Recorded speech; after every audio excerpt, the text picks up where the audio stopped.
ஜெய் வாராகி, என் அன்பு குழந்தையே, வாழ்க்கையில் இப்படிப்பட்ட ஒரு நிலை வரும் என்பதை நீ நினைத்து கூட பார்த்தது கிடையாது. சிறு வயதில் சந்தோஷமாக இருந்தாய்.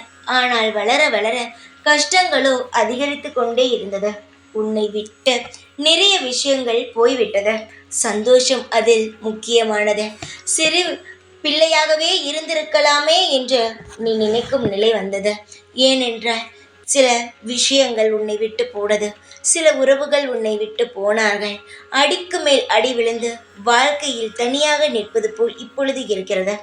தங்கமே, எந்த நாளும் உன்னை நான் தனியாக இருக்க விட மாட்டேன்.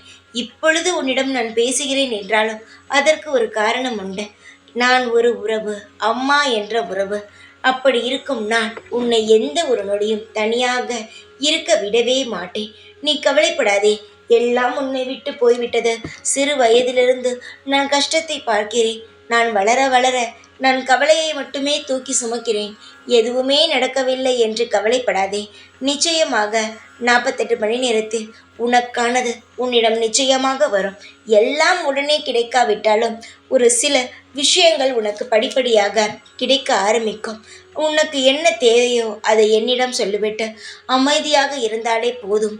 அதை விட்டுவிட்டு தேவையில்லாமல் கவலைப்படுவது, தேவையில்லாமல் மனதில் பாரத்தை தூக்கி சுமப்பது, இப்படியெல்லாம் வேண்டாம். நீ அமைதியாக இருந்தாலே போதும். எல்லாம் மாறிவிடும். அழகான உன் வாழ்க்கை இன்னும் பேரழகாக மாறும் நாள் விரைவில் நெருங்கிவிட்டது. கவலைப்படாமல் இரு. இந்த வாராகியை நம்பிதானே என்னிடம் வந்தாய். எனக்காக விளக்கேற்றினாய். என் கோயிலை பிரகாசப்படுத்தினாய். உன் வாழ்க்கையையும் நான் பிரகாசப்படுத்துகிறேன். தைரியமாக இரு. எப்பொழுதும் உன் கூடவே தான் இருப்பேன். இந்த வாராகி நான். ஜெய் வாராகி.